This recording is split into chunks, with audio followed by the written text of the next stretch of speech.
Hello friends, NPS study centre में आपका स्वागत है। आज हम एनटीपीसी का एक और सेशन लेके आए हैं जो 11/1/2021 का देखेंगे। अगर हम बात करते हैं आज का पेपर का, तो 11/1/2021 का एनालिसिस करेंगे और इस पर पता है कि आपको कंटिन्यू सेशन आ रहा है। अगर हम बात करते हैं कि एनटीपीसी में, तो एनटीपीसी के लिए इस पर जीए का पार्ट और साथ में मैथ, जीए और मैथ का ओरिजिनल पेपर एनालिसिस करवाया जा रहा है। अगर जिस कैंडिडेट का अगर एलपी जेई और जेई के साथ अगर टेक्नीशियन का पेपर लगा हुआ है, तो यहाँ से फास्ट रिवीजन आप कर सकते हैं। जो फिजिक्स और साथ में केमिस्ट्री चलाया जा रहा है, फिजिक्स और केमिस्ट्री चलाया जा रहा है। अगर हम बात करते हैं फिजिक्स का, तो फिजिक्स का यूनिट एंड डायमेंशन का वीडियो अपलोड कर दिए हैं, उसको भी आप देख सकते हैं। कम उसमें करीब 55 प्रश्न करवाए हैं जो रेलवे के द्वारा प्रीवियस पेपर ही बना है। अगर हम बात करते हैं केमिस्ट्री का, तो केमिस्ट्री में पीरियोडिक टेबल चल रहा है और इसमें भी करीब 300 से 350 प्रश्न हम करवा चुके हैं और इसमें 100 से 150 प्रश्न और देखने को मिलेगा जो रेलवे द्वारा पूछे गए प्रीवियस पेपर है। तो चलते हैं, आज सेशन का स्टार्ट करते हैं। और आज पहला प्रश्न में बोला गया है, इस प्रश्न में देखिएगा, इस प्रश्न में कहा गया है कि निम्नलिखित में से कौन सा मरुस्थल भारत में स्थित नहीं है। कौन सा मरुस्थल है जो भारत में स्थित नहीं है? तो सिंधु घाटी मरुस्थल है जो भारत में स्थित नहीं है। सिंधु घाटी मरुस्थल का अगर बात करेगा, तो सिंधु घाटी मरुस्थल है जो कहाँ पड़ता है? तो पाकिस्तान में पड़ता है। सिंधु घाटी मरुस्थल कहाँ पड़ता है? तो पाकिस्तान में पड़ता है। अगर थार मरुस्थल का अगर बात करिएगा, तो आपको हम बता देते हैं कि थार मरुस्थल है जो राजस्थान और साथ में हरियाणा का क्षेत्र में पड़ता है। कौन सा? तो थार मरुस्थल। अगर कच्छ का रण का बात करिएगा, तो कच्छ का रण पड़ता है गुजरात में। कच्छ का रण कहाँ पड़ता है? तो गुजरात में पड़ता है। थार मरुस्थल कहाँ पड़ता है? तो राजस्थान हरियाणा का जो क्षेत्र है। और अगर सिंधु घाटी सभ्यता का अगर बात करिएगा, तो सिंधु घाटी सभ्यता जो पड़ता है वो पाकिस्तान का क्षेत्र में पड़ता है। तो राइट आंसर इसका हो जाएगा ऑप्शन नंबर ए, सिंधु घाटी मरुस्थल।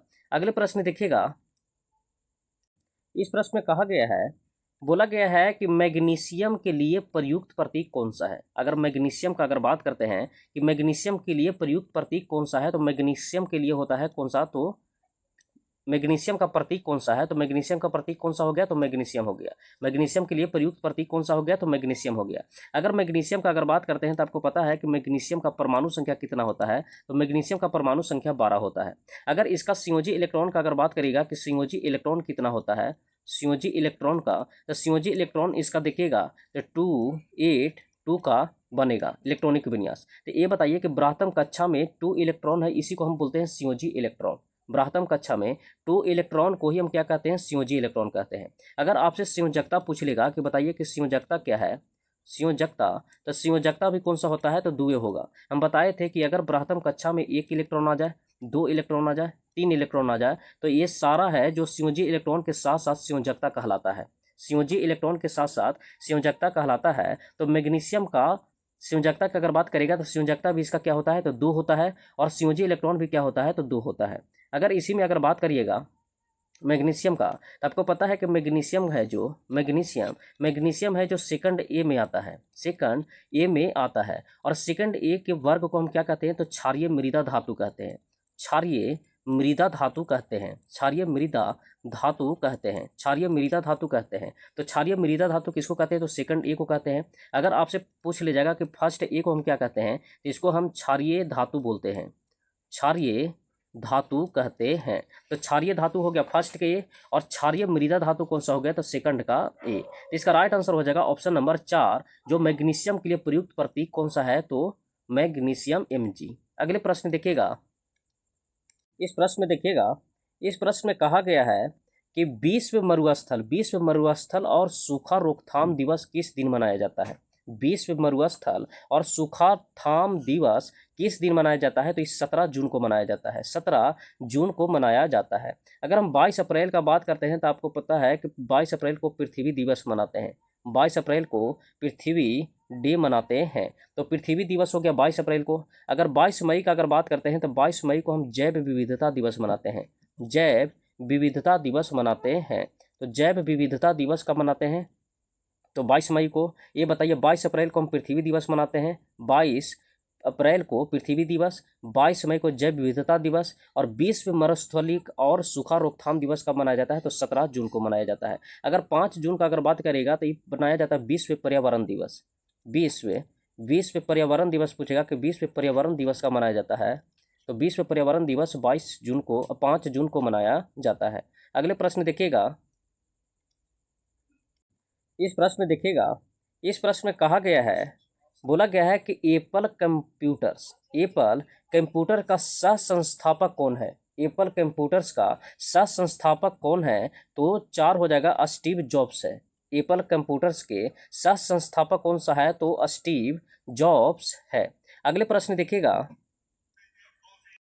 इस प्रश्न में कहा गया है कि दिसंबर 1929 में लाहौर में आयोजित कांग्रेस का वार्षिक अधिवेशन इनमें से किस वजह से महत्वपूर्ण था? दिसंबर 1929 में लाहौर में आयोजित कांग्रेस का वार्षिक अधिवेशन इनमें से किस वजह से महत्वपूर्ण था? तो इसमें पूर्ण स्वराज की मांग किया गया था। अगर लाहौर अधिवेशन 1929 का अगर हम बात करते हैं तो 1929 का लाहौर अधिवेशन में अगर लाहौर अधिवेशन का अगर हम बात करिएगा तो आपको पता है कि 1929 में लाहौर अधिवेशन की अध्यक्षता जो पूर्ण स्वराज की मांग कौन किए थे? तो जवाहरलाल नेहरू जी ने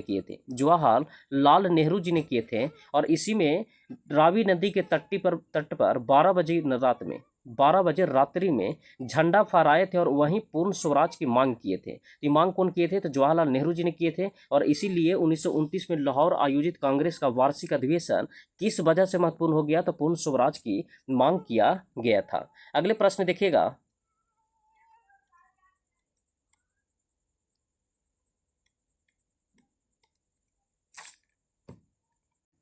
इस प्रश्न में कहा गया है, बोला गया है कि शाहजहां की बेटी और शाहजहां की बेटी ने शाहजहानाबाद दिल्ली में स्थापित नई राजधानी की वास्तु शिल्प परियोजना में भाग लिया था। तो शाहजहां की बेटी जहां आरा ने शाहजहानाबाद दिल्ली में स्थापित नई राजधानी की वास्तुशिल्प में परियोजना में भाग लिया था कौन? तो जहां आरा। अगर गुलबदन बेगम का बात करेगा तो बाबर की बेटी थी। अगर बाबर की बेटी का अगर पूछेगा कि बाबर की बेटी कौन थी, तो बाबर की बेटी कौन थी? तो गुलबदन बेगम। तो राइट आंसर हो जाएगा ऑप्शन नंबर 4। अगले प्रश्न देखिएगा।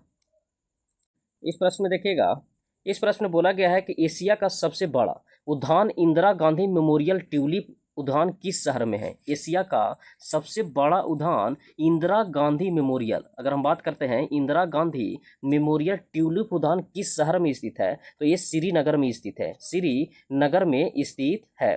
अगर हम बात करते हैं डल और वुलर झील का, डल और वुलर झील, तो डल और वुलर झील दोनों कहाँ पड़ता है? तो जम्मू एंड कश्मीर में पड़ता है। डल और वुलर झील कहाँ पड़ता है? तो जम्मू कश्मीर में। तो आपको पता है कि वुलर झील है जो मीठे पानी के लिए प्रसिद्ध है। मीठे पानी के लिए कौन जाना जाता है? तो वुलर झील जाना जाता है। और डल और वुलर झील कहाँ पड़ता है? तो श्रीनगर में पड़ता है। अगर हम बात करते हैं शिमला का, तो आपको पता है कि शिमला का संत किसे कहा जाता था? तो ए.ओ. हुम को कहा जाता तो ए.ओ. हुम को शिमला ऑफ का संत कहा जाता है या हर्मिट ऑफ शिमला कहा जाता था। तो राइट आंसर हो जाएगा ऑप्शन नंबर 4। अगले प्रश्न देखिएगा।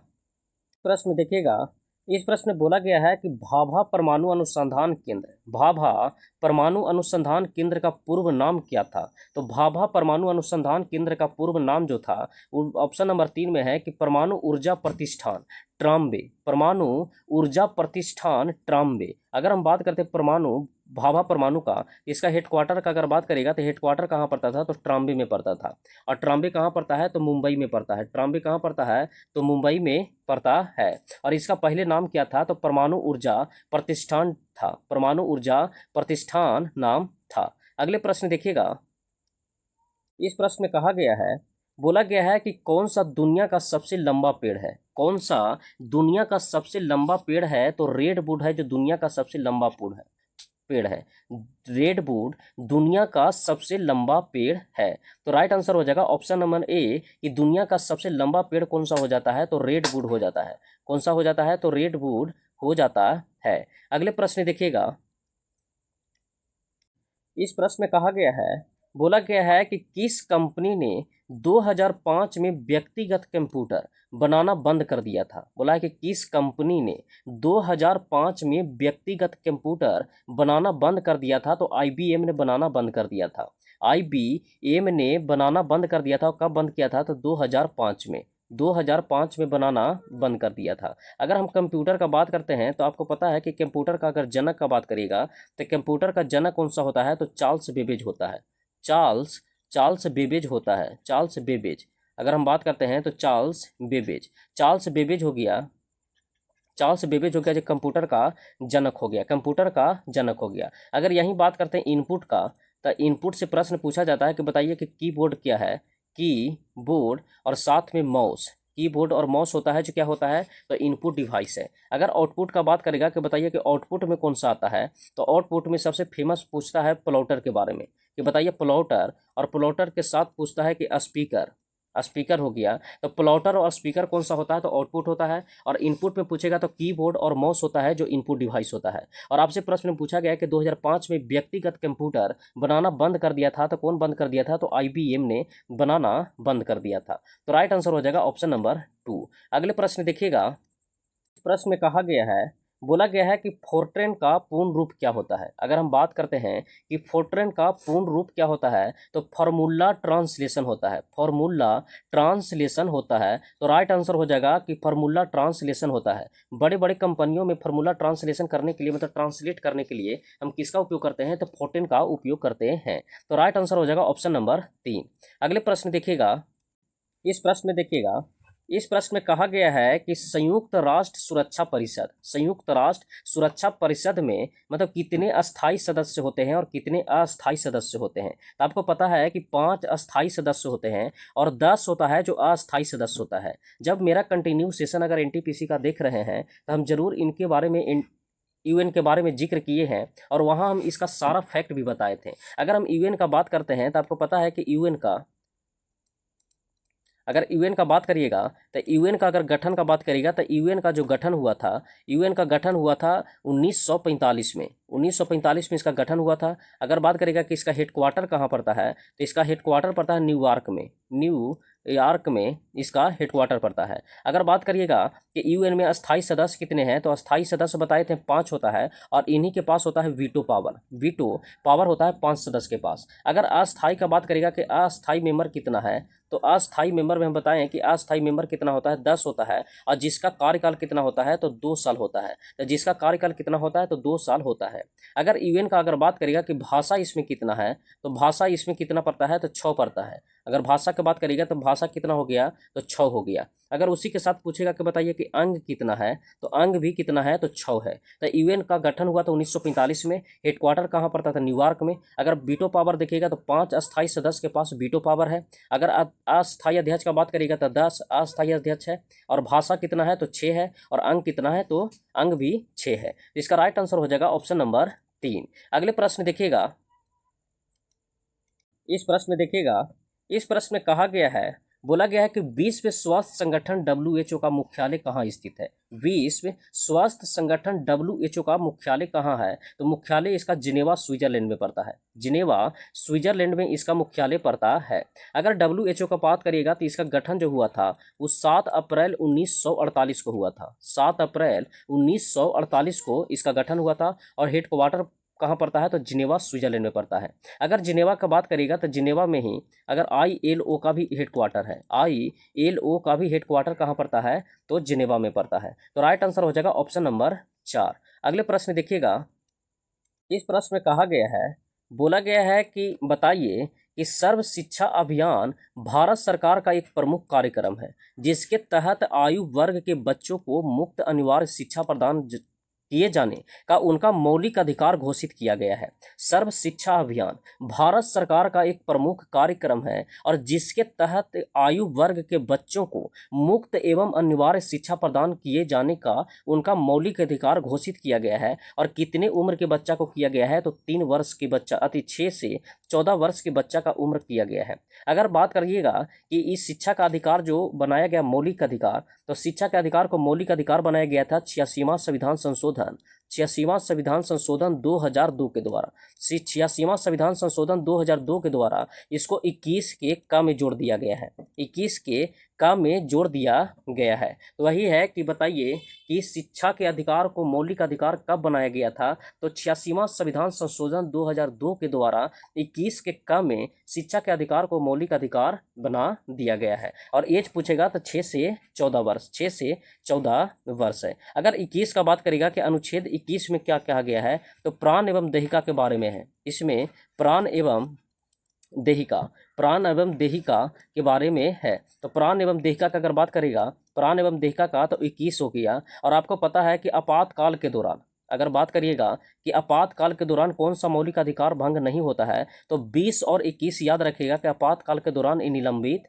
नहीं होता है। बाद बाकी आर्टिकल होता है जो मौलिक अधिकार भी निलंबित हो जाता है कुछ समय के लिए, लेकिन 20 और 21 निलंबित नहीं होता है। तो इसका राइट आंसर हो जाएगा ऑप्शन नंबर 3। अगले प्रश्न देखिएगा, बोला गया है कि इनमें से कौन सा, अगर हम बात करते हैं,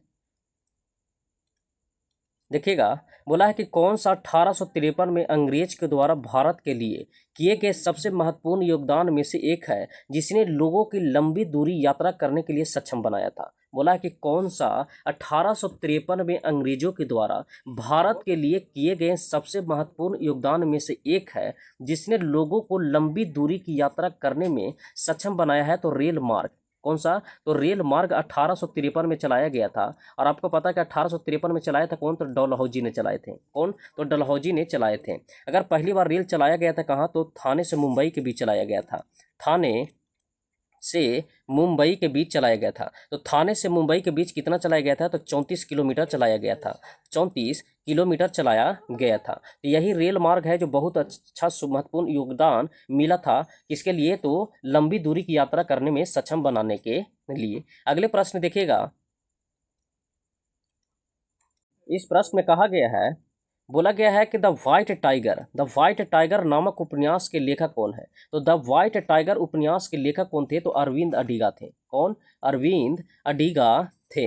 इसका राइट आंसर हो जाएगा ऑप्शन नंबर 4। अगले प्रश्न देखिएगा, इस प्रश्न में कहा गया है, बोला गया है कि प्रथम पंचवर्षीय योजना में भारत सरकार ने देश के अर्थव्यवस्था को गरीबी के चक्र से बाहर निकालने का संबंध प्रयास किया था। बोला है कि प्रथम पंचवर्षीय योजना का अगर बात करते हैं कि प्रथम पंचवर्षीय योजना में भारत सरकार ने देश के अर्थव्यवस्था की गरीबी के चक्र से बाहर निकालने के संबंधी प्रयास किए थे। तो कब किए थे, तो प्रथम पंचवर्षीय योजना 1951 से 56 में किए थे।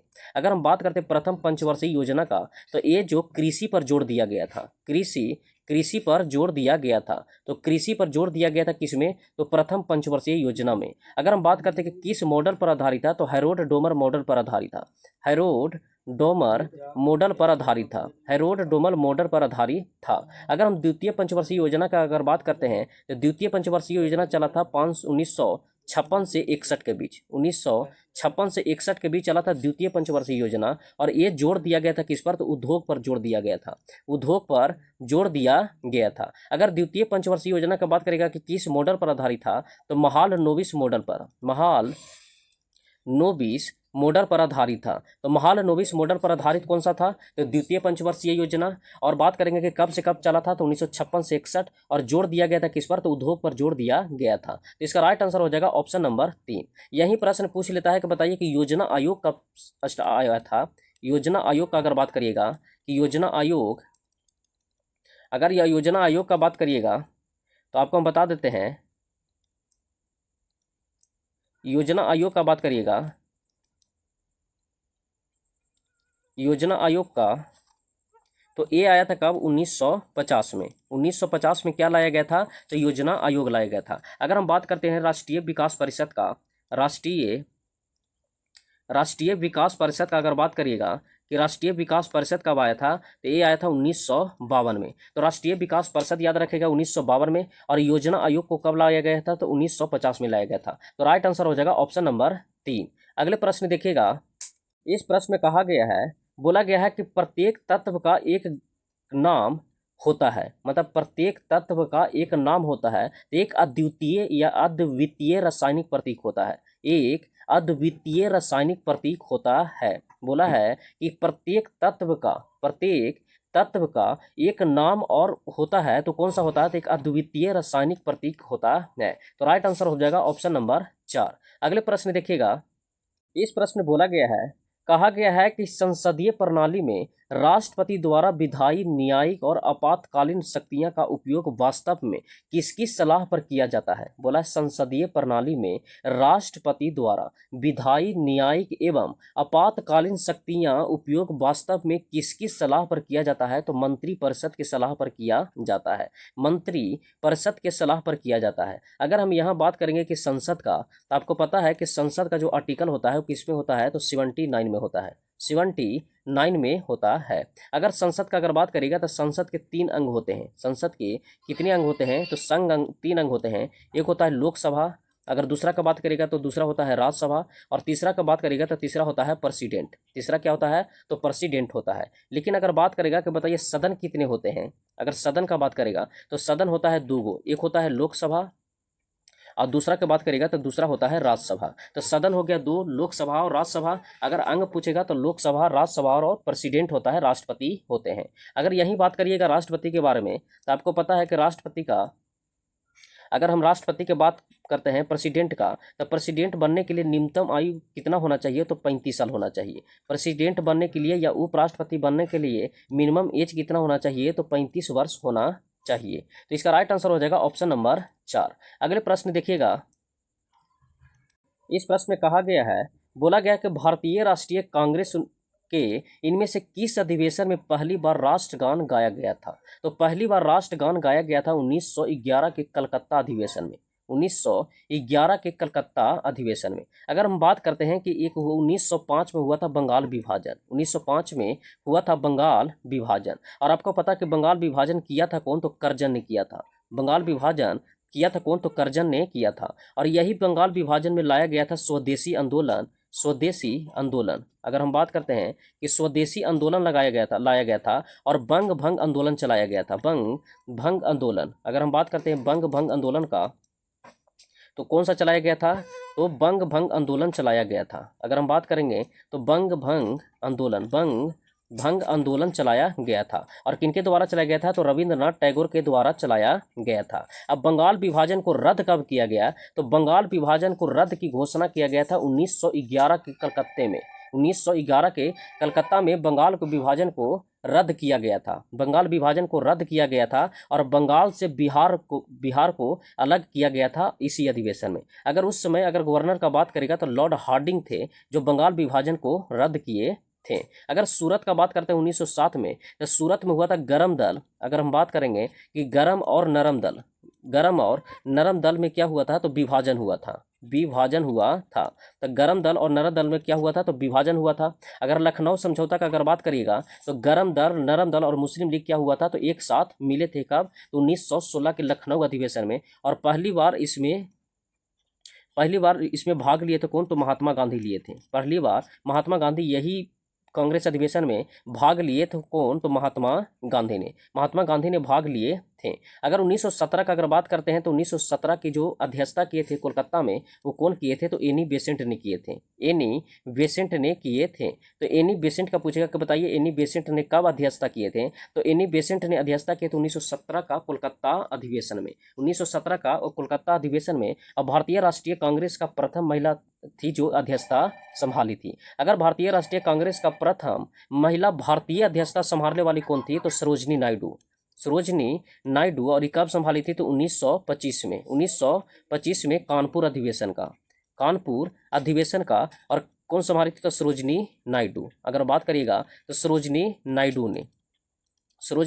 नायडू ने जो भारतीय महिला थी, जो भारतीय राष्ट्रीय कांग्रेस की अध्यक्षता की थी। लेकिन प्रथम महिला कांग्रेस अध्यक्षता कौन की थी, तो एनी बेसेंट कब की थी, तो 1917 में की थी। तो अगला ये जो राइट आंसर हो जाएगा ऑप्शन नंबर ए हो जाएगा। 1911 के कलकत्ता अधिवेशन में पहली बार राष्ट्रगान गाया गया था। अगर राष्ट्रगान का बात करिएगा तो राष्ट्रगान लिखे थे कौन, तो राष्ट्रगान लिखा गया था रविंद्रनाथ टैगोर के द्वारा राष्ट्रगान लिखा गया था। अगले प्रश्न देखिएगा,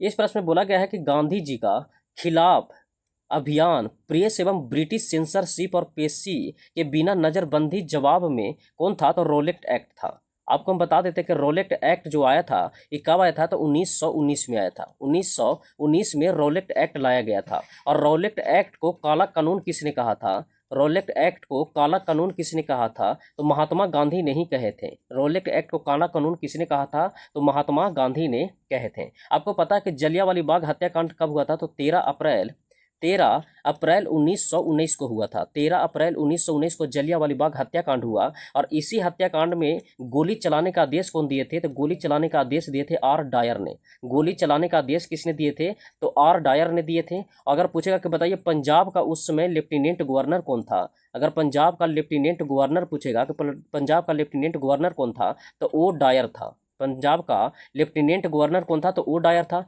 गोली चलाने का आदेश कौन दिया था? तो आर डायर ने दिया था। और आपको पता है कि ओ डायर को लंदन में, अगर हम बात करेंगे कि ओ डायर के बारे में, तो आपको पता है कि ओ डायर को लंदन में 1940 में गोली किसने मारा था? तो गोली मारे थे उधम सिंह ने। उधम सिंह ने गोली मारे थे। तो उधम सिंह ने गोली मारे थे ओ डायर को, कहाँ? तो लंदन में। जलियांवाला बाग हत्याकांड कब हुआ? तो 13 अप्रैल 1919 को। अगर हम प्रथम विश्व युद्ध का अगर हम बात करते हैं कि प्रथम विश्व युद्ध कब हुआ था? प्रथम विश्व युद्ध 1914 से स्टार्ट हुआ था। 1914 से स्टार्ट हुआ था और चला था कब? तो 1918 तक चला था। 1918 तक चला था। इसका राइट आंसर हो जाएगा ऑप्शन नंबर 3। अगले प्रश्न देखिएगा। इस प्रश्न में कहा गया है, बोला गया है कि बताइए कि यदि लोग एक संसाधन के रूप में उपयोग नहीं किया जा सकता है तो स्वाभाविक रूप से अर्थव्यवस्था के लिए एक रूप का प्रकट होता है। बोला कि यदि लोगों को एक संसाधन के रूप में उपयोग नहीं किया जा सकता है तो वे स्वाभाविक रूप से अर्थव्यवस्था के लिए किसके रूप में प्रकट किया जा सकता है? तो देयता के रूप में प्रकट किया जा सकता है। देयता के रूप में प्रकट किया जा सकता है। तो राइट आंसर हो जाएगा ऑप्शन नंबर 4। अगले प्रश्न देखिएगा। इस प्रश्न में कहा गया है कि विश्व पर्यावरण दिवस कब मनाया जाता है? विश्व पर्यावरण दिवस कब मनाया जाता है? तो 5 जून को मनाया जाता है। विश्व पर्यावरण दिवस कब मनाया जाता है? तो 5 जून को विश्व पर्यावरण दिवस मनाया जाता है। अगले प्रश्न देखिएगा। इस प्रश्न में देखिएगा। इस प्रश्न में कहा गया है कि कौन सा विटामिन रक्त का थक्का जमने के लिए आवश्यक प्रोटीन और कैल्शियम को सक्रिय करता है? बोलता है कि कौन सा विटामिन है जो रक्त को थक्का जमने के लिए आवश्यक प्रोटीन और कैल्शियम के सक्रिय करता है? तो कौन करता है? तो विटामिन के करता है। विटामिन के है जो रक्त का थक्का जमाने के लिए जिम्मेदार है। अगर विटामिन B1 का बात करेगा तो B1 से होता है बेरी बेरी। अगर विटामिन B1 से क्या होता है? तो बेरी बेरी किससे होता है? तो विटामिन B1 से। बेरी बेरी विटामिन B1 से। अगर विटामिन डी को हम कहते हैं सूखा रोग। अगर हम बातें हैं तो सूखा रोग किसे कहा जाता है? तो सूखा रोग कहा जाता है किसे? तो विटामिन डी का। अगर हम बात करते हैं विटामिन सी का, तो विटामिन सी को हम क्या कहते हैं? स्कर्वी। विटामिन सी की कमी से कौन सा होता है? तो स्कर्वी होता है। और विटामिन सी है जो दूध में नहीं पाया जाता है। विटामिन सी है जो दूध में नहीं पाया जाता है। अगर यही बात करेंगे विटामिन सी के बारे में, तो विटामिन सी सबसे ज़्यादा पाया जाता है कहाँ? तो आंवला में पाया जाता है। विटामिन सी सबसे ज़्यादा कहाँ पाया जाता है? तो आंवला में पाया जाता है। विटामिन सी की कमी से स्कर्वी होता है। और विटामिन सी कब किस में नहीं पाया जाता है? तो दूध में विटामिन सी नहीं पाया जाता है। सूखा रोग किसे कहा जाता है? तो विटामिन डी को कहा जाता है। और विटामिन के से होता है रक्त का थक्का जमने के लिए आवश्यक प्रोटीन और कैल्शियम की सक्रिय कर देता है। विटामिन B1 की कमी से क्या होता है? तो बेरी बेरी। विटामिन B1 से बेरी बेरी। अगले प्रश्न देखिएगा। इस प्रश्न में कहा गया है, बोला गया है कि अधिक ऊंचाई वाले क्षेत्रों में बर्फ की सफाई निम्न में से किसके द्वारा किया जाता है? बोला कि अधिक ऊंचाई वाले क्षेत्रों में बर्फ की सफाई, अगर हम बात करते हैं कि बर्फ की सफाई निम्न में से किसके द्वारा किया जाता है? तो सीमा सड़क संगठन के द्वारा किया जाता है। सीमा सड़क संगठन के द्वारा किया जाता है। और इनका जो गठन हुआ था 1960 में हुआ था। 1960 में इनका गठन हुआ था। और अधिक ऊंचाई वाले क्षेत्रों में बर्फ की सफाई करने का काम कौन करता है? तो सीमा सड़क संगठन करता है। तो राइट आंसर हो जाएगा ऑप्शन नंबर 4। अगले प्रश्न देखिएगा क्या है। इसमें बोला गया है कि बताइए कि वह प्रक्रिया है जिसके तहत किसान अपनी भूमि और वाणिज्यिक गैर वाणिज्यिक उद्देश्य के लिए वृक्ष उगाते हैं। बोला है कि वह प्रक्रिया क्या है जिसके तहत किसान अपनी भूमि पर वाणिज्यिक और गैर वाणिज्यिक उद्देश्यों के लिए वृक्ष उगाते हैं? तो उसको बोलते हैं कृषि वानिकी। क्या बोलते हैं? तो कृषि वानिकी बोलते हैं। तो राइट आंसर हो जाएगा ऑप्शन नंबर 3। अगले प्रश्न देखिएगा।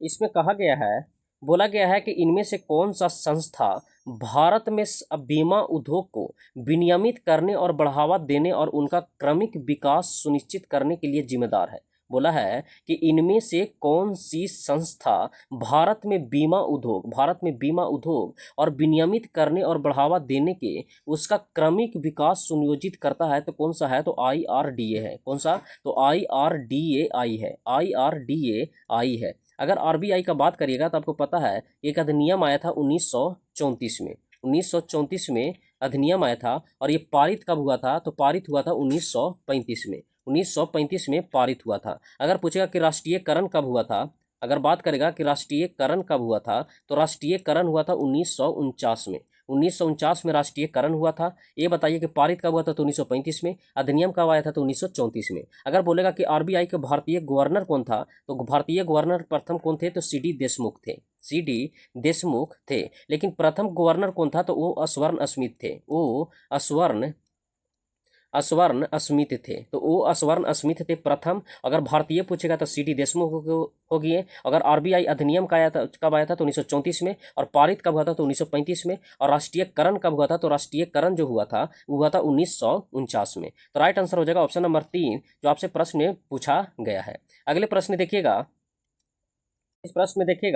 इस प्रश्न में कहा गया है कि प्रधानमंत्री नरेंद्र मोदी द्वारा विमुद्रीकरण मतलब नोटबंदी की घोषणा कब की गई थी? प्रधानमंत्री नरेंद्र मोदी के द्वारा विमुद्रीकरण नोटबंदी की घोषणा कब किया गया था? तो 8 नवंबर 2016 को किया गया था। 8 नवंबर 2016 को नोटबंदी किया गया था, 8 नवंबर 2016 को। तो राइट आंसर हो जाएगा ऑप्शन नंबर 2। अगले प्रश्न देखिएगा, इस प्रश्न में कहा गया है, बोला गया है कि भारत में चाय और कॉफी का फसलों की एक किस श्रेणी में आती है? बोला है कि भारत में चाय और कॉफी का फसलों की किस श्रेणी में आता है? तो वृक्षारोपण फसल में आता है, वृक्षारोपण फसल में आता है, वृक्षारोपण फसल में आता है। तो राइट आंसर हो जाएगा ऑप्शन नंबर 4, ऑप्शन नंबर 4। अगले प्रश्न देखिएगा, इस प्रश्न में बोला गया कि एक समाज सुधारक के रूप में गांधी जी का मानना था कि भारतीयों को सामाजिक बुराइयों से छुटकारा पाना चाहिए। कौन सी सामाजिक बुराइयां नहीं है? बोला है कि एक समाज सुधारक के रूप में गांधी जी की मानना था कि भारतीयों को सामाजिक बुराइयों से छुटकारा पाना चाहिए। तो इसमें कौन सा है जो सामाजिक बुराइयां नहीं है? तो ये बताइए, निरक्षरता है, अगर बाल विवाह भी है, अस्पृश्यता भी है, लेकिन मुद्रास्फीति इसमें नहीं है। तो राइट आंसर हो जाएगा ऑप्शन नंबर 4, जो मुद्रास्फीति इससे जुड़ा हुआ नहीं है। अगले प्रश्न देखिएगा, इस प्रश्न में कहा गया है कि कौन सा शहर है जो मध्य प्रदेश में नहीं है? कौन सा शहर मध्य प्रदेश में नहीं है? तो रायपुर है जो मध्य प्रदेश में नहीं है। रायपुर मध्य प्रदेश में नहीं है। ये कहाँ पड़ता है? ये पड़ता है छत्तीसगढ़ में। कहाँ पड़ता है? तो छत्तीसगढ़ में पड़ता है। अगर हम भोपाल का बात करेंगे तो आपको पता है कि कहाँ पड़ता है? तो MP में पड़ता है। अगर MP का अगर बात करेगा तो कान्हा, अगर हम बात करते हैं यहाँ, तो यहाँ पड़ता है कान्हा हो गया, पन्ना हो गया। अगर बात करेगा तो पन्ना हो गया, और पन्ना और पेंच। नेशनल पार्क कहाँ पड़ता है? तो ये पड़ता है कहाँ? तो MP में। अगर सांची स्तूप का अगर भी बात करेगा कि सांची स्तूप कहाँ पड़ता है, तो सांची स्तूप भी कहाँ पड़ता है? तो MP में पड़ता है। बांधवगढ़ भी पूछेगा तो MP में पड़ता है। तो राइट आंसर हो जाएगा ऑप्शन नंबर 1। अगले प्रश्न देखिएगा, इस प्रश्न में कहा गया है कि विटीकल्चर क्या है? विटीकल्चर क्या है? तो विटीकल्चर है जो अंगूर की खेती से जुड़ा हुआ है। अंगूर की खेती का अध्ययन को हम क्या कहते हैं? तो विटीकल्चर कहते हैं, विटीकल्चर कहते हैं। आम या अगर फल देदा कि आम या फल के अध्ययन को क्या कहते हैं? तो आम या फल के अध्ययन को कहते हैं पोमोलॉजी, पोमोलॉजी कहते हैं। तो पोमोलॉजी होता है किसको? तो आम के अध्ययन को, या फल के अध्ययन को पोमोलॉजी कहते हैं। विटीकल्चर किसके कहते हैं? तो अंगूर की खेती को हम विटीकल्चर कहते हैं। अगले प्रश्न देखिएगा, इस प्रश्न में कहा गया है कि PSLV का पूर्ण रूप क्या है? PSLV का पूर्ण रूप क्या होता है? तो इसका राइट आंसर हो जाएगा option number 4, polar satellite launch vehicle. Polar satellite launch vehicle होता है PSLV का। अगर हम बात करते हैं यहाँ इसरो के बारे में, तो इसरो का अगर बात करेगा तो इसरो का जो स्थापना हुआ था वो कब हुआ था? तो 1969 में हुआ था, 1969 में इसका गठन हुआ था। अगर इसरो का अगर बात करेगा कि इसका हेडक्वार्टर कहाँ पड़ता है, तो हेडक्वार्टर पड़ता है बेंगलुरु में, तो हेडक्वार्टर कहाँ हो गया? तो बेंगलुरु में हो गया। अगर प्रथम अध्यक्ष कौन थे, तो प्रथम अध्यक्ष थे विक्रम साराभाई। अगर हम बात करते हैं कि प्रथम अध्यक्ष कौन थे, तो विक्रम साराभाई, विक्रम साराभाई। तो इसका राइट आंसर हो जाएगा ऑप्शन नंबर 4। अगले प्रश्न देखिएगा। इस प्रश्न में कहा गया है कि सरकार का वह अंग कौन सा है जो मुख्य रूप से कार्यान्वयन और प्रशासन संबंधी कार्यों को निर्वहन करता है। बोला है सरकार का वह अंग कौन सा है जो मुख्य रूप से कार्यान्वयन और प्रशासन का संबंधी कार्यों का निर्वहन करता है। तो आपको हम बता देते हैं अगर इस प्रश्न का, तो इसका राइट आंसर होगा कार्यपालिका। क्या होगा, तो कार्यपालिका राइट आंसर होगा। जो भारत सरकार का या सरकार का वह अंग होता है जो कार्यान्वयन के और प्रशासन संबंधी कार्य करता है, वो होता है कौन सा, तो कार्यपालिका, कार्यपालिका होता है। अगर संसद का बात करेगा तो संसद का आर्टिकल नंबर कितना है, तो 79 है, आर्टिकल नंबर 79 है। अगर संसद का बात करेगा तो आपको हम बताए थे कि इसका कितने अंग होता है, तो इसके 3 अंग होता है। और कौन कौन, तो एक होता है लोकसभा, एक होता है राज्यसभा और एक होता है प्रेसिडेंट। तो लोकसभा, राज्यसभा और प्रेसिडेंट होता है जो अंग होता है। लेकिन संसद का अगर सदन का बात करेगा कि सदन कितने होता है, तो सदन इसमें होता है 2। सदन कितना होता है, तो 2 होता है। एक लोकसभा सदन होता है और एक राज्यसभा सदन होता है। तो लोकसभा और राज्यसभा हो गया जो संसद का हो गया। अगर संसद का आर्टिकल पूछेगा तो 79। आपसे पूछा कि मुख्य रूप से कार्यान्वयन और प्रशासन संबंधी कार्यों का निर्वहन कौन करता है, तो कार्यपालिका करता है। अगले प्रश्न देखिएगा। इस प्रश्न में कहा गया है, बोला गया है कि रेगिस्तान में यात्रियों को अक्सर पानी में फैले होने की दृष्टि भ्रम होता है जहां वास्तव में कुछ नहीं होता है। बोला है कि रेगिस्तान में यात्रियों को अक्सर पानी फैले होने का दृष्टि भ्रम होता है जहां वास्तव में कुछ नहीं होता है, मतलब मृग मिर्चिका बन जाता है, मृग मिर्चिका बनता है। अगर मृग मिर्चिका काम किस पर करता है, तो पूर्ण आंतरिक परिवर्तन पर काम करता है, पूर्ण आंतरिक परिवर्तन पर काम करता है, पूर्ण आंतरिक परिवर्तन पर काम करता है, पूर्ण आंतरिक परिवर्तन पर कौन काम करता है, तो मृग मरीचिका का बनना पूर्ण आंतरिक परिवर्तन है।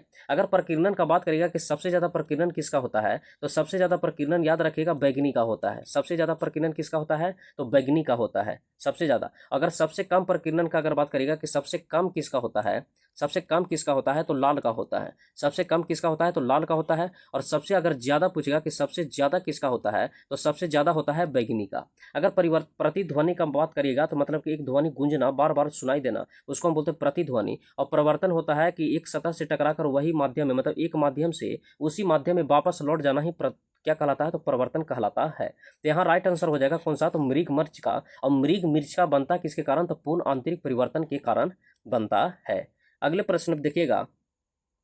इस प्रश्न में आपको बता देते हैं कि इसमें बता देते हैं दोस्त कि इसमें 85 तक ही प्रश्न था और इसके आगे रीजनिंग और मैथ देखने को मिलेगा। तो आपको पता है कि मैथ का भी प्रैक्टिस इसमें कराया जा रहा है। आप मैथ का भी एक्सप्लेन देख सकते हैं जो इस पर चैनल पर लाया जाता है। और साथ में बताते हैं कि जीए का भी पार्ट चल रहा है। और जिनको एलपी, टेक्नीशियन और जेई का पेपर है, तो यहाँ से फास्ट रिवीजन फिजिक्स और केमिस्ट्री चलाया जा रहा है। फिजिक्स और केमिस्ट्री चलाया जा रहा है जो प्रीवियस रेलवे के द्वारा ही पूछे गए हैं। तो आपको अगर ये सेशन पसंद आया है तो लाइक, सब्सक्राइब और कमेंट में जरूर राय दीजिएगा। इस सेशन को देखने के लिए धन्यवाद।